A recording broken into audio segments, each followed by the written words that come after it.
Ladies and gentlemen, good day and welcome to the Adani Green's Q1 FY24 earnings conference call hosted by ICICI Securities.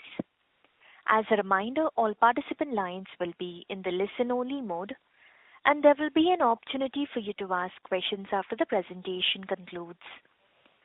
Should you need assistance during the conference call, please signal an operator by pressing star then 0 on your touchtone phone. Please note that this conference is being recorded. I would now like to hand the conference over to Mr. Mohit Kumar from ICICI Securities. Thank you, and over to you, sir. Thank you, Carol. On behalf of ICICI Securities, I would like to welcome you all for the Q1 FY24 earnings call for Adani Green Energy. Today, we have with us Mr. Amit Singh, CEO, Mr. Funsok Wangyal, CFO, Mr. Rajkumar Jain, Head Business Development, and Mr. Viral Rawal, Head Investor Relations. I will now request the management for the opening remarks, which will be followed by Q&A. Over to you, sir. Yeah, hi, good afternoon to all the participants. Thank you for joining the earnings call today. What I'm thinking is before talking about Adani Green and Q1 result per se, let me briefly talk about the macroeconomic scenario and the industry per se in which we are operating. As we know, the energy transaction coupled with energy solution is gaining quite a lot of traction globally. And what effectively it means is sustainable future is now the cornerstone as well as the initiative which various stakeholders are focusing upon. Now, what it effectively leads to is, there is a tremendous amount of shift towards low carbon economy, which in turn means that widespread utility scale adoption of renewable energy growth needs to happen. Now, even in Indian context, as you would have noticed in FY23, more than 90% of power capacity addition has been through renewable energy. Even Government of India has reaffirmed commitment for 500 gigawatt of non-fossil fuel capacity target by 2030, coupled with the fact that they have given transition milestone in terms of how incrementally every year 50 gigawatt capacity will be added upon. Now, this is the macroeconomic and industry scenario in which Adani Green is operating. Participants, as you know, that Adani Green has been at the forefront of this entire energy transition story in India. We continue to adopt large-scale renewable capacity, and as we have indicated, we plan to achieve 45 gigawatt renewable energy capacity by 2030. Now, coming back specifically to Q1 the result per se, on June end 2023, we have an operational capacity of 8316 gigawatt, which is the largest operational capacity in India. Coupled with operational capacity, if I add our sign-in capacity and the letter of award, today we have a locked-in portfolio in excess of 20 gigawatt, which gives us a very good visibility in terms of growth which we will achieve in near term. As you would have noticed, our renewable energy capacity growth has been increasing at a CAGR of 33% over the last 5 years, which is outpacing the overall renewable capacity growth in the country per se. Now, coming specifically to operational and financial performance, on a year-to-year basis, our operational capacity increased by 43%. And during this period, we added 2516 megawatts of new capacity actually, and this is basically a combination of hybrid 1750 and then solar capacity of 212 and 544 megawatt of wind capacity. During the same corresponding period, our sale of energy increased by 70%, 6023 million units. Revenue from power supply increased by 5%, 2059 TR. EBITDA purely from a power supply actually increased by 53% year-on-year to 1938 CR, commensurate with the fact that we have an industry-leading margin of 92.5%. Cash profit during the same period increased by 55%, 1051 what it effectively means is purely from a leverage perspective, our run rate EBITDA now with this 8316 megawatt capacity stands at 7645 CR. With net debt of 40,800 crores by June end to run rate EBITDA is at 5.3x as on June 23. Now, this shows how our net debt to run rate EBITDA has come down from 6.53 towards March end 2022.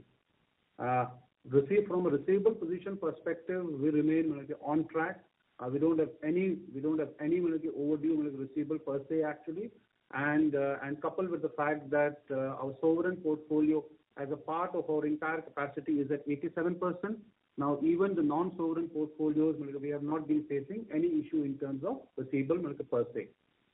On second part, on operational excellence actually, we continue to focus on operational excellence, and for us, safe, secure, and sustainable operation remains a cornerstone of our entire philosophy. Now, this is achieved through having proper O&M diligence philosophy at the site and widespread adoption of artificial intelligence and digitization of our network.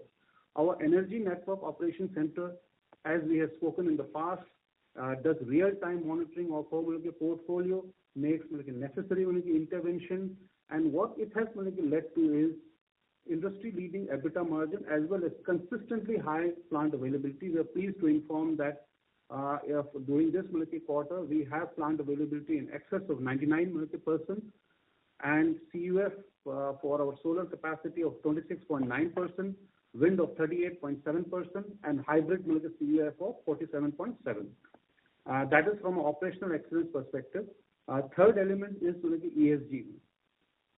ESG remains a very important integral part of Adani Green's operation, with sustainability at the core of the entire ESG focus. Now, when we talk about ESG, yes, decarbonization of grid remains a very important focus area, but we also need to be mindful that we should be reducing the overall carbon footprint.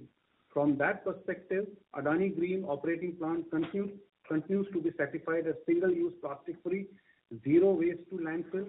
As you know, we are water positive for all of our operating plants for more than 200 megawatts. Now we want to make our remaining solar plant water positive as well.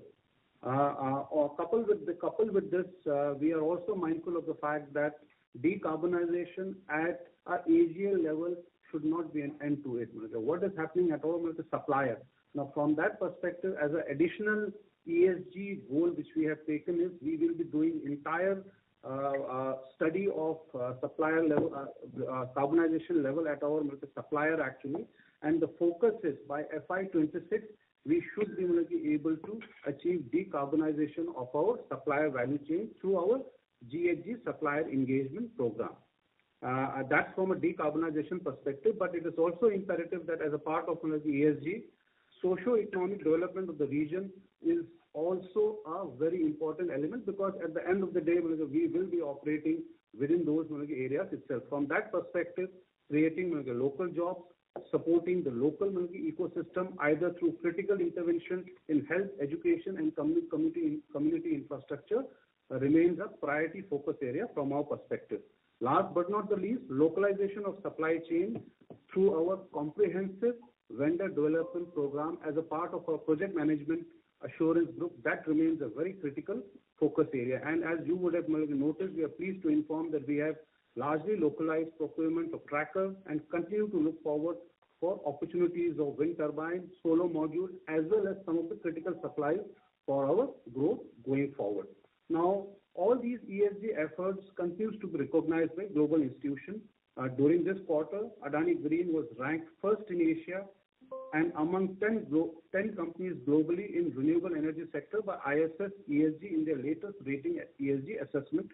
Plus, FTSE recently reaffirmed Adani Green as a constituent of FTSE4Good Index, and our governance score at 4.5 stands well above global utility sector average of 3.7 and global alternative energy sector average of 4.3. Now, to conclude the opening remark, Adani Green remains committed to produce low-cost green electrons through continued focus on operational excellence, wide adoption of technology, and widespread renewable energy growth. We continue to leverage on digital and artificial intelligence-based solutions to drive innovation and performance. Just to reiterate, we continue to remain focused on achieving renewable energy capacity of 45 gigawatt by 2030 through widespread adoption of solar, wind, solar hybrid solution, as well as the storage solution. So I will conclude my opening remarks here and open for Q&A session. Thank you very much. Ladies and gentlemen, we will now begin the question answer session. Anyone who wishes to ask a question may press star and one on their touchtone telephone. If you wish to remove yourself from the question queue, you may press star and two. Participants are requested to use handsets while asking a question. Ladies and gentlemen, we will wait for a moment while the question queue assembles. This is a reminder to all participants connected to this call. If you have a question, please press star then one on your touchtone telephone. The first question is from the line of Puneet from HSBC. Please go ahead. Thank you so much and congrats on good numbers. My first question is on your last year's solar installation cost. Given that module prices were so high, what kind of average module price did you end up paying, and how are you? What kind of IRR are you seeing on those? So, Puneet, I think for us, one most important stuff is the relationships which we command with the suppliers does not necessarily put us on the short-term chart of whatever module prices you see. So that's where in our projects, and that is reflected in the numbers as well, we are able to command industry-leading IRRs, which are, as we have mentioned, is at least 2.5% higher than any competitor. So that's one. So we were not impacted that badly, or I would say badly, by the increase in the module prices. We were easily lower by at least 15% than the highs which you saw. At the same time, we believe the recent trend in the reduction in the module prices is something which will benefit us significantly. So is it fair to say that at the peak you got a 15% discount, and even as it has fallen to sub 18 cents, you're still getting a 15% discount? No, it doesn't work that way. That's what I was trying to say, that in your supplier relationship, you are not supposed to be saying that I'm market minus X.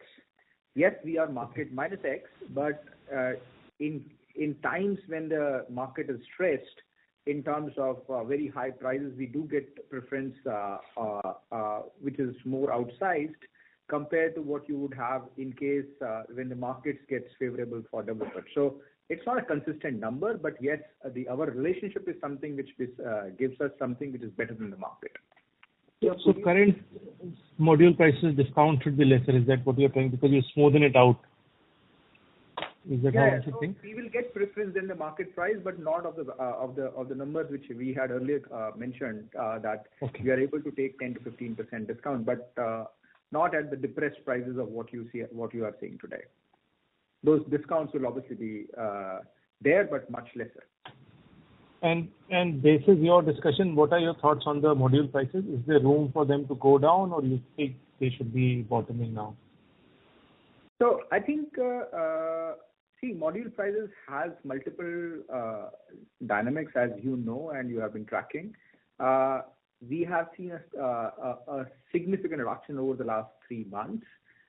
So the entire supply chain, as we believe in China, is adjusting to this new reality. Whether it remains there, further goes down, or it goes up, it's market forces which will decide. However, at the same time, given the current cost structures, based on the discussions which we have seen, have had with suppliers, the margin for meaningful reduction in the near term seems very, very limited. I think beyond that, it will be just doing a crystal gazing and saying that, okay, this which way it will go. Because we have seen a lot of these, forecasts going wrong badly in past. Sorry. Yeah, Puneet, and just to add two more points on that. Okay. I think what you should be also very mindful is headline number not per se gives the entire correct picture actually. What sort of technology which is being provided. For example, even in the solar module per se, you would have noticed that okay, there are various technologies. So what is happening is Adani Green being a preferred partner for many of these module suppliers gets the ability to adopt some of the early technology ahead of the market curve. That is first thing actually. Secondly, one thing which is also important is because we focus so much on developmental activities and securing land connectivity. So from our execution perspective, we have got a much longer period of development of these projects compared to, let's say, classic way of developing a project. I just thought of adding these 2 points. Right. So this is very useful. Thank you, Mr. Vinay. My second is on your, the numbers for first quarter for wind CUF and the hybrid portfolio CUF. So wind CUF seems to have fallen, but hybrid is up. How should one read this? Yeah, so I think there are two facets of it. Okay, wind CUF, yes, you are right. It has come down on a year-on-year basis from 47% to 38.7%. And this is largely on account of two elements actually. One is okay, during this quarter per se, wind speed was relatively lower compared to the last year. Secondly, okay, there was the force majeure event of Biparjoy cyclone in the state of Gujarat actually, where a large part of our wind portfolio is added. It's located right now. So these two elements, I can say, led to CUF for wind being lower. Now, from a hybrid perspective, actually, hybrid is basically, as you know, is a combination of solar and wind. And if you look at our solar fleet per se, solar fleet is consistently showing a higher CUF number per se. So I think you should look the hybrid portfolio from that perspective. Raj, you want to add anything on that? No, sure. So I think it is also the fact that some of the advanced technology plants have come to operations post last year's first quarter. So obviously that impact is coming here. That technology play is giving us much better revenue on a per megawatt basis this year. So a lot of tracker-based plants, a lot of bifacial-based plants, those are available now for the full quarter of this year. So, and it's being added in the revenue, which is what you are seeing here. So, and that is the reason what Kunsuk was telling, that we have been able to adopt technology much better than others, and which is what is yielding results for us. Yes. And just to put it in perspective, our hybrid portfolio in last quarter, basically quarter 1 FY22 was 390 megawatts. Whereas right now we have 2140 megawatts, which also includes some of the technological elements which Raj was talking about. Right. So basically, what you are saying is it's a new portfolio, so it benefits from higher CUF. And second, but it didn't get hit. It didn't get hit by the same Biparjoy impact. So while as you know, hybrids are for us are more solar heavy. Okay. So if you go project by project, 360, 100, 600, 150, 450, 420, and 105. And in case of 700, it is 600 and 510. So this is a split between solar and wind. So as all those are solar heavy. So the impact of Biparjoy on solar was obviously relatively much lesser. Second, Biparjoy impacted Gujarat much more than its impact in Rajasthan, which was more limited. So the impact was probably for a day or two max in Rajasthan, whereas it was significantly more in Gujarat in terms of extent and number of days. That's very clear. Thank you so much. Just last one, if I may. Between in your new plants, what kind of solar CUFs are you experiencing, and the wind CUF, if you can give some light, it will be very helpful. So, it depends again on the plant configurations and how, where, and all of those things. But I can probably give you a range that we are talking about now, a CUF of close to 33% to 34% for solar, whatever we are implementing, based on the new technologies which we have adopted and moving ahead further. Second, in case of wind, it is much more specific to the locations. So the near-term development which we are talking about, I think those are around the industry numbers because we are going with a higher wind size turbines. So the relative CUFs would be on a per megawatt basis would be lower, but on an LCOE basis it is going to be much better in these areas. So. So what kind of turbines are you talking about now? 3 plus gigawatt, 3 plus megawatt? Sorry? 3 megawatt plus turbines is all that you are adopting now? This year onwards for the site in development which is in Khavda. So we have one site which is finishing its development, which is 2.1 and 2.2 megawatt turbines, which is finishing its development very soon. For the second site and the site next year, we are focusing on high wind regions, and that's where we are deploying 5 plus megawatt turbine, and that's where you will see these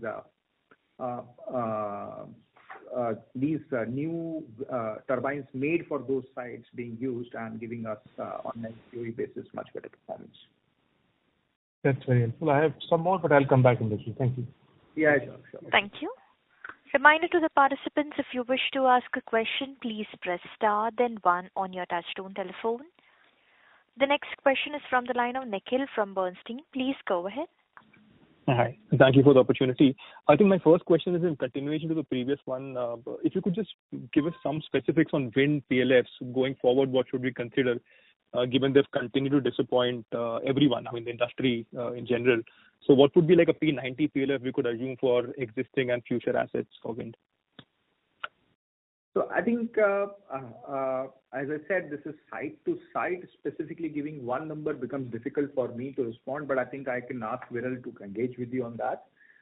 With respect to going forward for the large site which we are developing now in Khavda, there we expect the CUFs to be in the range of 38-39% per se, and I think P numbers would be a bit more realistic there, just because it's an unhindered site with nothing in front of it and directly facing more or less the sea, and the wake effects are significantly lower, and we have the track record of last 6 years, close to 6 years now, in terms of measuring the data there. So we are pretty confident on that particular site. But at the same time, I agree, for most of other locations which are impacted by some of the reasons which I have mentioned, which is more new turbines, the changes in the contours, changes in the weather patterns, those are more impacted, and we have seen underperformance.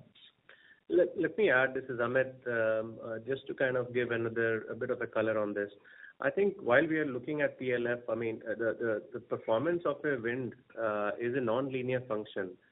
So it's very important that we maximize the performance of wind turbines, and to be able to do that, we are doing a very deep investigation using our digital and AI tools to essentially focus on 2 areas. Area number 1 is to detect problems before they happen, to have a proactive approach of solving any issues which might arise, and this will ensure that we are improving our performance when winds are blowing well. But also there are other variables like pitch and yaw and multiple other variables which have to be factored in to ensure optimum generation of electricity and reduce LCOE. So that is one big area of focus. The second area of focus is essentially to have a very performance-led, if you like, focus area in our O&M, where we are focusing on improving the performance per se of the wind turbine and PLF is one function of it. But I think we should look at the overall generation and maximize an LCOE reduction essentially. So those are the two kind of mindset we are following, and we believe that will drive better results for us both in Khavda and beyond. Got it. Thank you. One related question is in terms of sourcing. So there have been some developments in Europe, which we understand doesn't impact India per se, because that's even higher rated turbines. So what would be the sourcing strategy both on the wind and solar side? If you could share some color on solar, how much is Chinese versus domestic mix, and on wind, plans for future exposure to Siemens Gamesa or to domestic players? Yeah, I think I'll just maybe give a bit of a color and invite Raj as well to add. I think when it comes to wind, I think it's important we customize our wind turbines to the geographies we're operating in, because and I think we have also realized that having right inventories for bearings, turbines and other equipment is important, so that you are able to bring the plant up and running quickly.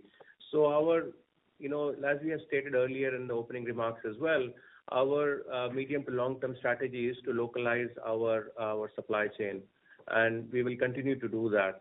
And we will take advantage of any price gaps or any movements, to take advantage in repowering or in new projects. But our overall strategy is to localize. And I think the European problem is we are very well aware. We obviously use some of those suppliers.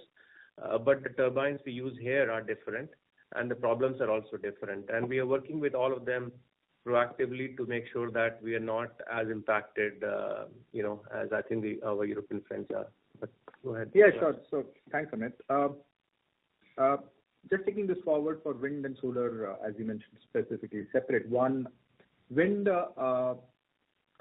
going forward, and we offered the site of Khavda to multiple vendors and saw that which turbines can actually be best suited for this particular thing. And the good part is the group as its own strategy on supply chain could develop a turbine for this particular Khavda site, which is what we intend to use in this area, given the fact that our analysis shows that those turbines are best in terms of generation and LCOE for this particular area. It's one of the very good wind sites in terms of wind speed, an affected wind speed, I would rather say, and which is where I think the natural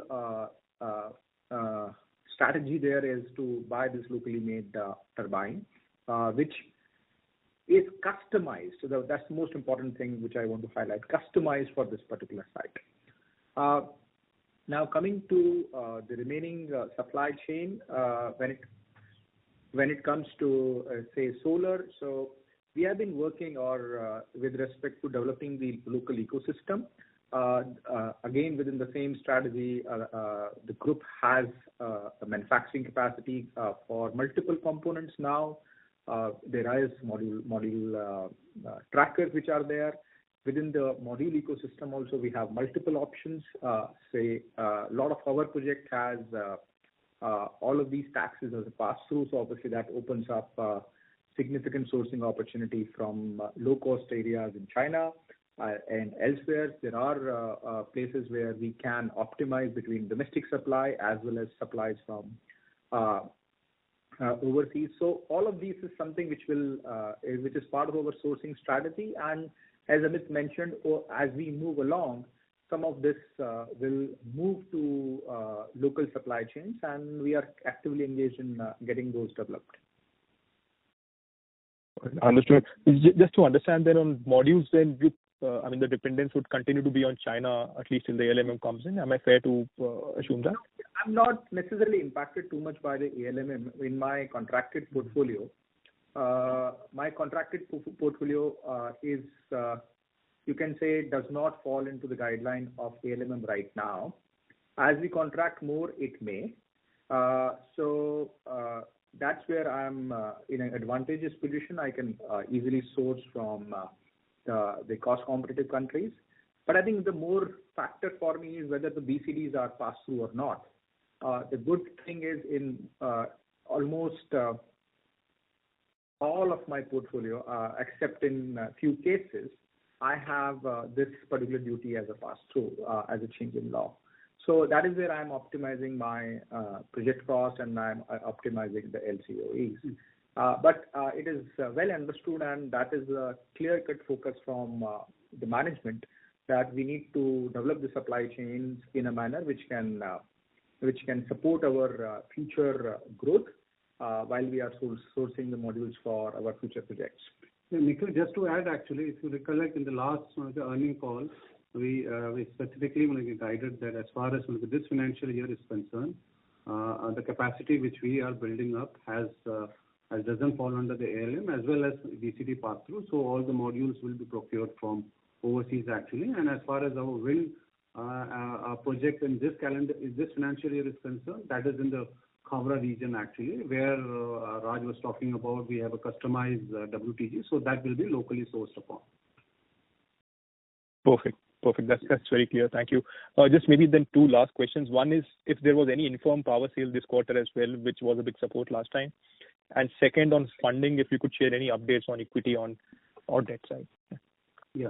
So infirm power during this quarter has not been that significant actually. And if you recollect the same discussion which happened during our last quarter on the earning call also, in this quarter actually infirm power is approximately around 44 CR actually. No, 20 CR from the specific project, 20 CR.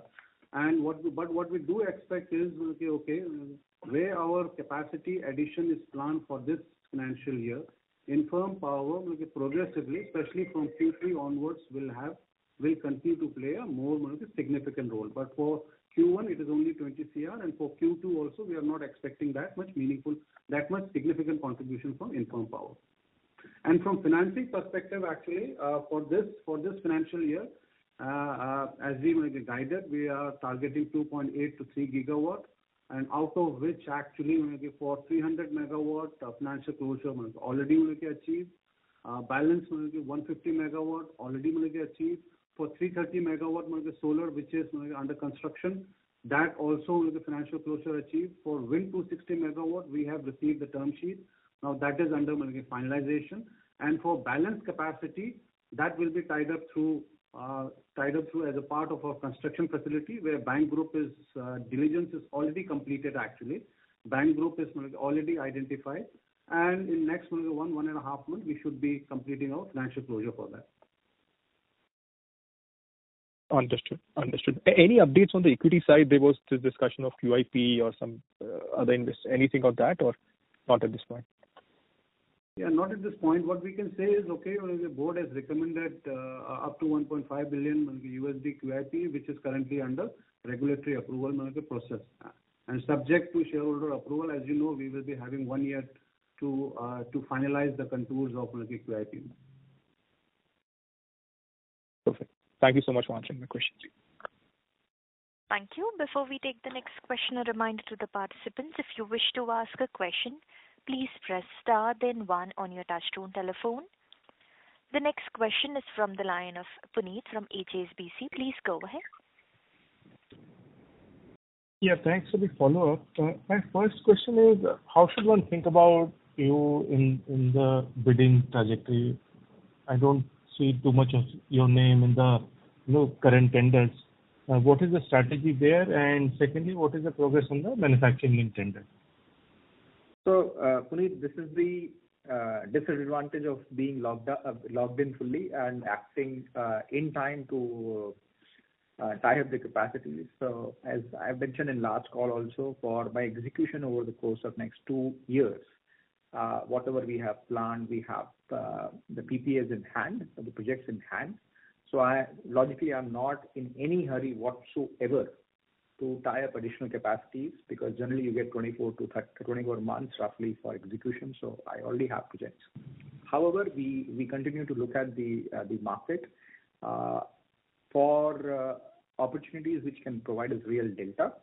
So if there are delta opportunities or alpha opportunities, you may see us participating, not for plain vanilla solar and wind tender right now, because we have our plate full for that right now for the next 2 years.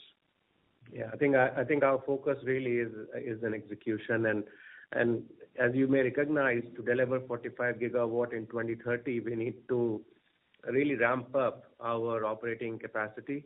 And me and my entire management team is focused on delivering the PPAs we have signed and maximizing the performance of those PPAs to make sure that we deliver above average returns. And from existing install base, we look to optimize and improve our performance as well. There's no reason for us to essentially go out and tender right now until there is a opportunity like Raj talked about, which is attractive and high grades our portfolio. But how should one think about the capacity constraint? I mean, you're still installing 3 gigawatt out of potentially industry doing 15. Is there a capacity constraint you're talking about in terms of execution? Is it more management bandwidth capacity constraint or just the vendor-related capacity constraints? I think there are 2 dimensions to this, which maybe are the ones which are in our radar. The first dimension is developing an ecosystem of suppliers and contractors. We are now starting to touch the upper limit on capacity of the ecosystem. So it's very important that we proactively work with developing suppliers and vendors. So we have rolled out a very comprehensive vendor development program for our key suppliers, and where we are strategically sharing our designs and plans with them to make sure that we develop them and we get them to be ready at a lower cost of operations to kind of match with our timelines. And the second one is essentially manpower and human resources on the ground, which is also very important to recognize that the country is growing and manpower needs to be trained. We have very important and right focus on safety, on making sure that we bring these people and get them up and running and trained. So we are again proactively launching that and making sure that we focus on that over the next few years to ramp up that capacity and also tie them into our agreements. So those are the 2 kind of dimensions we're focusing on amongst many others. And we feel that will be kind of what will be an area of focus for us in the near future. Okay. And in terms of physical, when are you expected to launch your own modules and your own wind turbine? What is the timeline for the commissioning of those projects? Yeah, sure. So from the perspective of these equipments, I think I just want to clarify that it is part of Adani Enterprises. The group is developing its manufacturing facilities as part of that venture. Within that, as we understand, 4 gigawatts of module manufacturing capacity of monoPERC as well as the TOPCon modules are already up and running. And they are backward integrating that further down to invert and wafer in stages and then probably polysilicon, etc.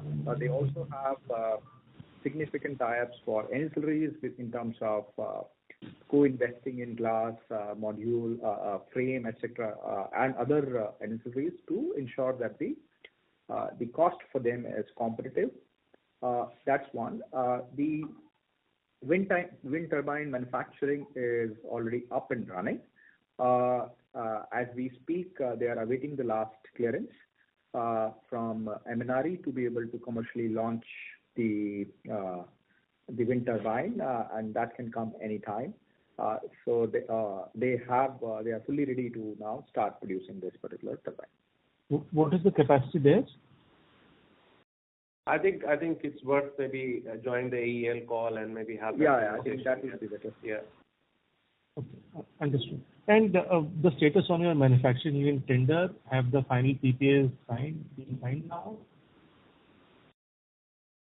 So I think out of the 8 gigawatt, we are close to 6,200 megawatt already signed.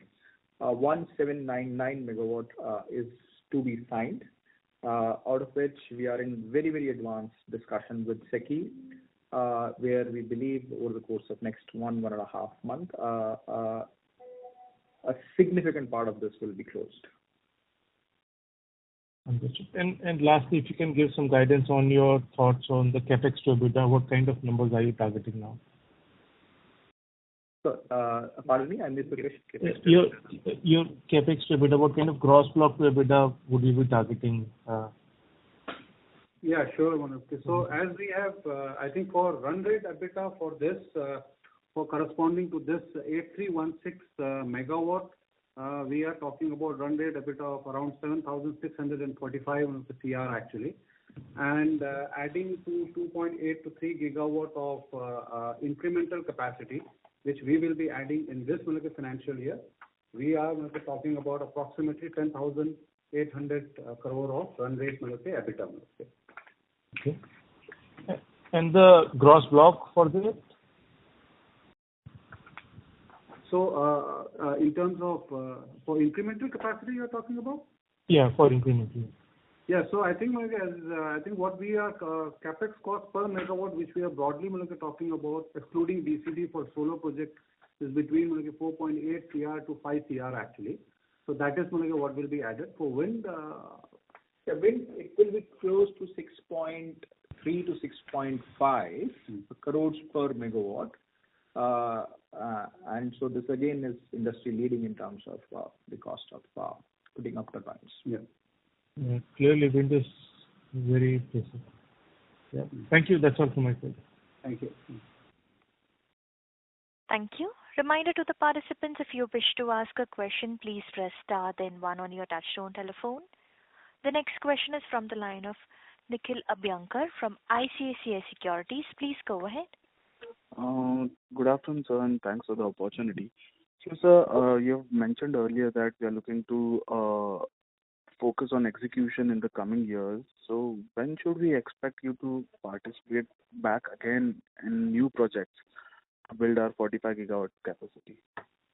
Yeah, sure. So, I think just to be very clear, as you understand the industry, the moment I take up one capacity today, I need to ensure that I'm implementing that within the next 2 years. Okay.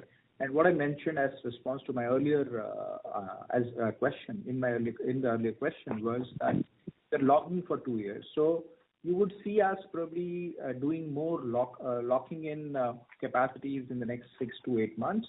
As some of this capacity I start tying up for period beyond 2025. And there again, just to re-highlight what we mentioned last time in our call is, I already have significant flexibility to be able to prepone some of the capacities which fall after that period out of my existing portfolio. So per se, I'm under no pressure to really get into the competitive bidding right now, and that's where the focus would be. Is that if I, instead of going into competitive bidding, I do other things which basically ensures that I'm able to get the alpha, and you will see us moving through that over the course of 6 to 8 months in terms of being able to highlight some of those things as we move. Understood. And so, now there's a lot of buzz around the C&I segment shifting towards renewable. So, how is the demand and how are the inquiries going on over there? So yes, you're right in terms of the decarbonization drive, which everyone in the world is now committing to, for all the reasons which you know, with respect to whether they have their own commitments, whether the countries have their own commitments, whether the exporters need to satisfy the requirements of their clients. So decarbonization has become a very big theme, and the opportunities around that is expanding very rapidly in the market. Added to that, for us within the group also, there are additional opportunities for which we get inquiries. So that is one thrust area for us where you will see some of the capacities being added to our portfolio. And I think as we do that, obviously we will be able to tell you. But just coming back to the point that from the overall perspective, having wind, solar, along with hybrid sites, along with PSPs, along with capacity around other storage, the level of opportunity which AGL has and the way it can serve the clients it puts AGL in a unique situation to serve this. So I think from an opportunity perspective, this is big for us, and we are fully focused on it. And you will see some of that from our side. The market is picking up. There are multiple models which are working in this particular thing because everyone has their own needs. We are fully into it, and I think you will see more of that being discussed in a few of our next calls. Understood. So you also mentioned about the 5.1 megawatt wind turbine that the group company is developing. So what size of projects are we looking to execute with these turbines? And are these turbines cheaper on a per megawatt basis, or the project as a whole is cheaper? Well, basically it saves us the BOS costs. So if you can just briefly touch upon that. Yeah, sure. So it's a 5.2 megawatt turbine, just to be correct on the number rating.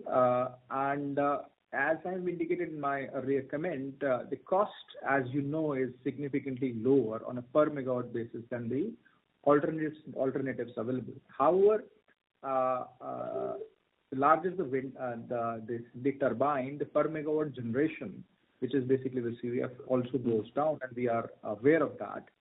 And that is where we look at all these from an LCOE perspective, and the LCOE for these wind turbines, because of those being more suitable for the sites which we have chosen, gives it a significant advantage for us. So I think these are wonderful turbines when we are looking to deploy them in Khavda. And because these turbines, whether it is size, whether it is the performance power curves, whether it is thrust curves, all of that has been optimized, having 5 to 6 years of Khavda wind data. And that is where we believe that these turbines will give us a significant opportunity there. In terms of turbines at other locations, while in few of the other locations, just because these turbines are pretty competitive, they may get used. At the same time, we also understand that at other locations, we would be looking for alternative supply chains, and accordingly, the decisions would be taken. But I think it's a bit ahead for me to comment right now which other turbine I will be using at other locations, which is not in my execution plan right now. Okay, sir. Thank you. That's all from my side, and all the best. Thank you. The next question is from the line of Rabindranath Nayak from Sunidhi Securities. Please go ahead. Thank you for the opportunity, sir. So 2 questions. So you mentioned that group is actually developing the wind turbines recently, and also they are also ready for this commercialization. So what cost advantage per megawatt basis do you see in the wind turbine procurement from the group and that from the other non-group manufacturers? That is one. And you mentioned that the group is also looking for decarbonization need. So what is the capacity we envisage from our side for the group need in next 2 to 3 years, as some of the group companies need to meet the decarbonization needs? So there is 2 questions, sir. Thank you. Yeah, sure. On the first question with respect to the advantage on a per megawatt basis, I think I've mentioned that the cost on an all-in basis, including the turbine, BOS, IDC, soft cost, land, evacuation, everything put together, is depending on the exact location, is anywhere between 6.3 to 6.5 crores per megawatt. Now, you have to compare it with different turbine manufacturers, and there is enough data available on that in the market. I don't want to really comment, but the broad range, which we have seen. Sorry.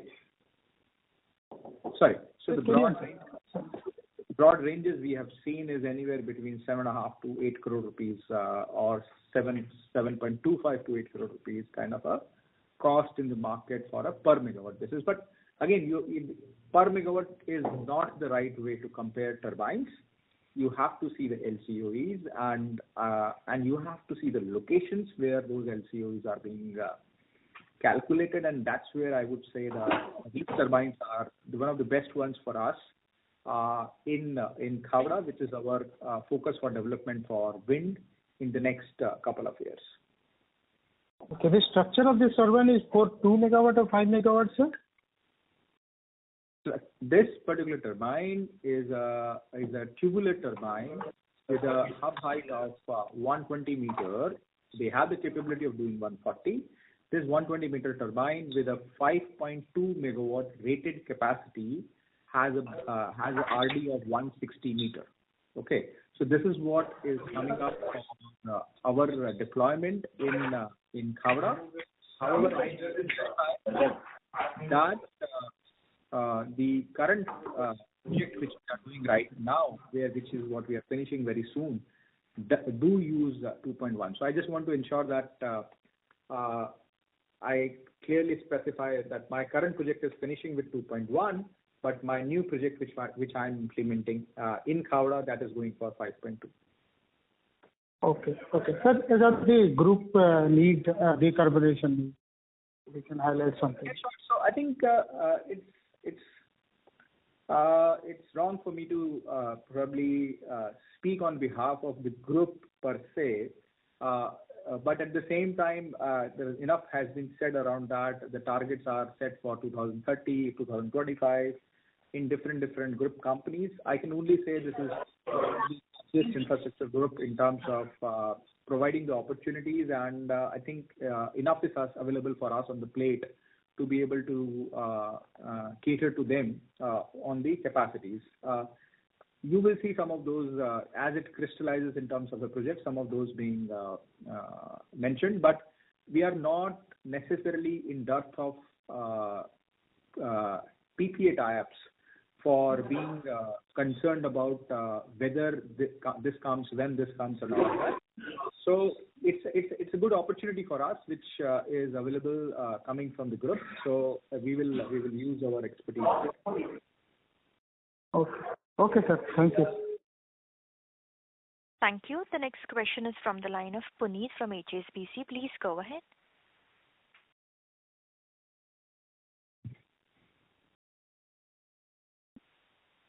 Yeah.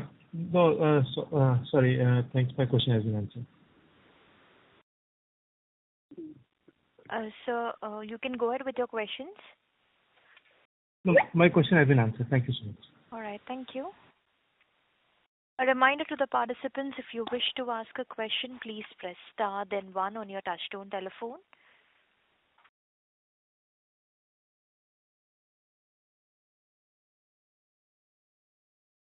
Thank you. Ladies and gentlemen, that was the last question for today. I would now like to hand the conference back to the management for closing comments. Yeah, thank you. I think it's great to have. I see a question. Maybe somebody is asking from Dhruv. Yes, sir. One question just came up. It's from the line of Dhruv Muchal from HDFC Mutual Fund. Please go ahead. Mr. Dhruv Muchal, your line is unmuted. You may go ahead with your question. Can you hear me now? Yes, sir. We can hear you now. Yeah, sorry. So thank you so much for taking the question. Sir, the question was related to the wind. You seem to have an advantage because of your specific designed wind turbine and the location. But I also wanted to understand, I think the Khavda location, it seems that the turbine works in the Khavda location best, but wasn't the Khavda location specifically for the hydrogen plants for the group? Or if not, then what is the potential of wind capacities that you can put up in this location? I mean, I'm just trying to understand what is the scope which is available, which is very easy to grab. So, Dhruv, I think while that is a potential use case, but at the same time, as we understand from the group is in very, very advanced stage in locking in a very large location, much bigger than Khavda park what we have, for their hydrogen requirement. So that's where there is this particular entire park is something which we are developing, is being fully utilized by us for the AGL projects. We are not envisaging any hydrogen related projects there, and this is something which which further de-risk us significantly in terms of our execution. As you can understand, that out of the 45, close to 15 gig land is single location. So that basically de-risks us significantly. So I think that's what it is. And the wind potential is something which is easily north of 2 gigawatt. More wind we are currently tying up, but initial estimates are north of 2 gigawatt. So you mentioned 2 gigawatt. Yeah, north of 2 gigawatt. Yeah, okay. But again, it's something, Dhruv, it is not necessarily frozen, and that's where we would not necessarily say this is the final number. We are developing on it. Let's see what we are. It will evolve. Got it. Yeah. And so you also mentioned with the CNI, you are also planning for pumped hydro. There were some discussions earlier about pumped hydro. You have, I think, got a few contracts in AP, but I'm not sure of the incremental developments. Are you executing a few projects? Probably the size and scale, if you can highlight something. What stage are we in? Yeah, let me maybe just quickly answer and then I can wrap up as well. So I think on the pump hydro, I think we are in advanced stage of engineering design and project study. We are expecting to approve FID in the due course, and we should be able to kind of share with you an update in the later part of the year on our initial project engagement and execution plans.